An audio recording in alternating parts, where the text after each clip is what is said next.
Hey everyone, and welcome to the July edition of our monthly leadership podcast on Leading as Leaders.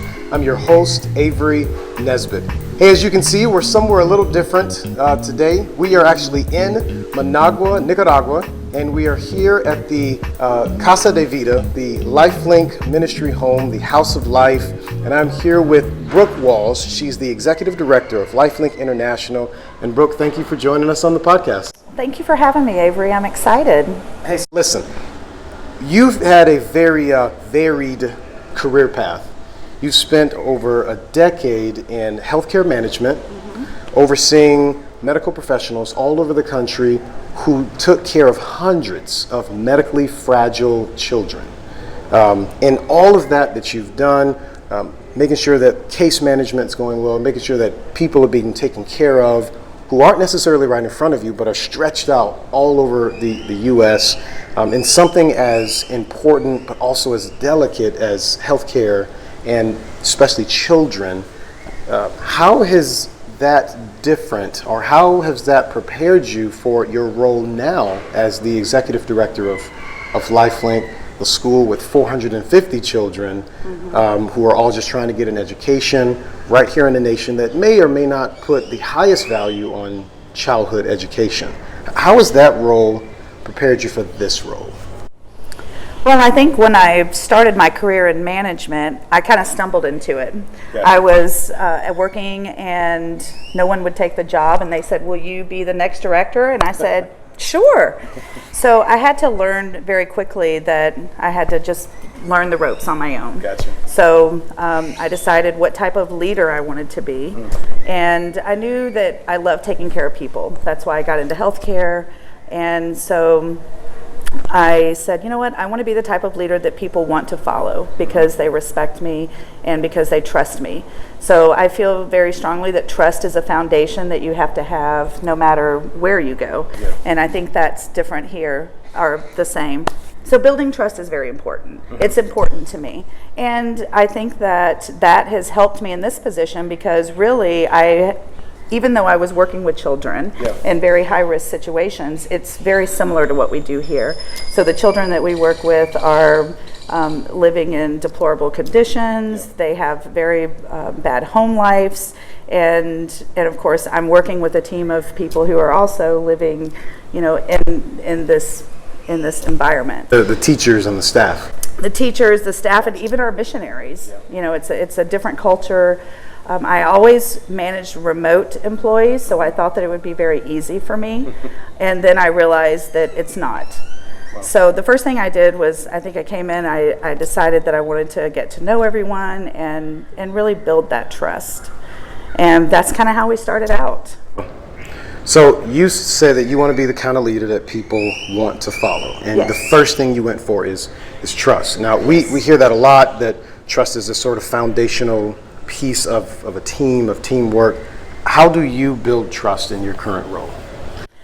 I believe that I lead by example. So I come in, I would never ask anyone to do anything that I wouldn't do for myself.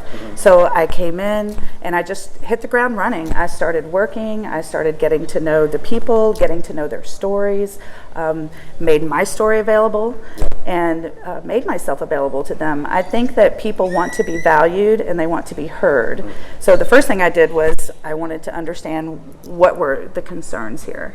What are some of our issues, getting the overall picture together, and then learning a little bit about each team member and kind of their love language, really, and what makes them tick, and sharing a little bit of mine. So I'm a very transparent person. I believe in transparency. I think it's very important for the team, and that's kind of how I started. Now, they may tell a different story. They may say I came in and kind of wanted to change things all at once, but I'm not sure that it exactly happened that way, but I guess perception is reality. But I learned by doing. So I spent probably the first year here just really getting to know the culture and the people and my team. Now, in your 10 years in healthcare management, what would you say has been the one or two leadership traits that have completely transferred over to your current role? You know, so a lot of times we spend time trying to develop all of these different skills, and not all of them go with us to the next job. What have been the one or two skills, the one or two things that you learned as a leader in your previous career that you have leaned on heavily in your new career? I think it's probably been empowerment, empowering people. The majority of my career, we worked in home health care. Okay. So we had to not only trust, but we had to empower our nurses to be able to make the right decision. Now, in that environment, that decision could be life or death. Yep. It's, you know, we worked with children who were extremely fragile, so we had to really encourage them to have confidence, to believe in themselves. We had to prepare them with the skills that they needed, and then they had to be able to react quickly and make the right decision. Gotcha. So I would say probably empowerment, and all of that really goes back to trusting them. Yeah. Creating a trusting environment between not only trusting them, but they are trusting you. Right. That they can make mistakes in a safe environment, that they can ask questions and be heard, that they can share their concerns and have them validated, because I think that's what people need. Yeah. And sometimes I think people are scared to make mistakes, and so there's a lot of comfort in just staying under the umbrella of someone. Yeah. And in order to step out from that, you have to feel comfortable. So I would say empowerment, and again, just creating that trusting environment. Perfect. Brooke, this has been awesome. So if you don't know much about LifeLink, I encourage you to go check out the website. You can also see the interview we did with Mike Turner. This is Brooke Walls' father. He's the founder of LifeLink International, where we walked all through the city where the school is located.